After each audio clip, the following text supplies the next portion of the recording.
Thank you, Judge Poe. Jerry Connolly from Virginia. Thank you, Mr. Chairman. Welcome.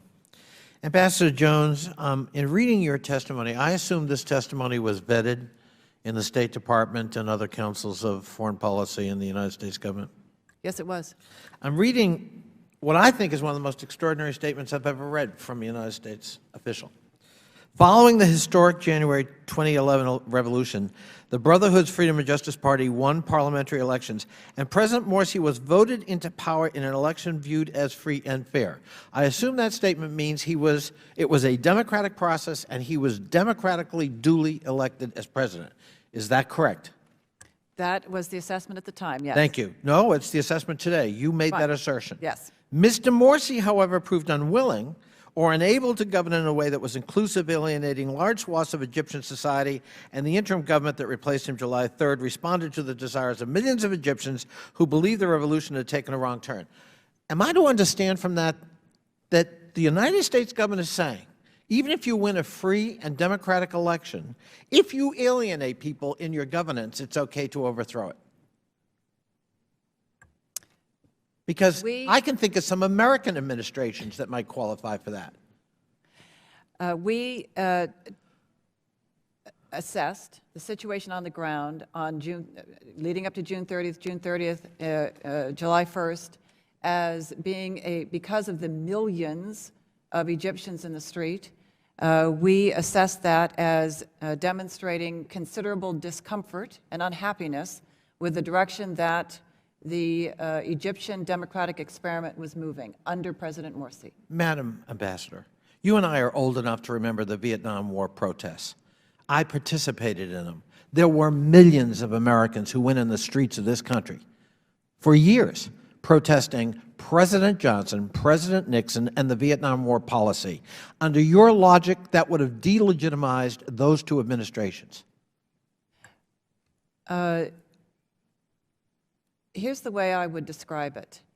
There is a difference, I think a clear difference, between the institutions of government in the United States and the fledgling institutions of government in Egypt, in which the Egyptian people could see that the voice that they exercised in the election was no longer heard by Morsi, who had begun to take over various elements of the government in ways that they did not support. So let me get this straight. We favor democracy unless it's a fledgling government, in which case we have a special category, and we put them under a certain scrutiny, and if they don't meet standards that are not explicit, it's okay to overthrow that democratically elected government, even if we don't like it. It's not a question of what we liked or didn't like. It was a question of what the Egyptian people, what the Egyptian people felt was a wrong turn in their revolution. Madam Ambassador, based on what? Based on protests, street protests? Because if you're going to use that standard, you could argue this interim government is equally illegitimate. Millions of people have protested this government, and hundreds have lost their lives in the form of that protest. Congressman, that's also why we've been so engaged and so and have discussed so extensively with the interim government the importance of their getting back on track to a civilian-led government through a democratic process. That's why we support their roadmap. But that's also why we have expanded on what we understand the elements of democracy to be and the elements that we would Madam, I'm sorry, I'm running out of time. I'm also old enough, and so are you, to remember that this is precisely the logic used to overthrow the Allende government and to justify our support for the Pinochet government.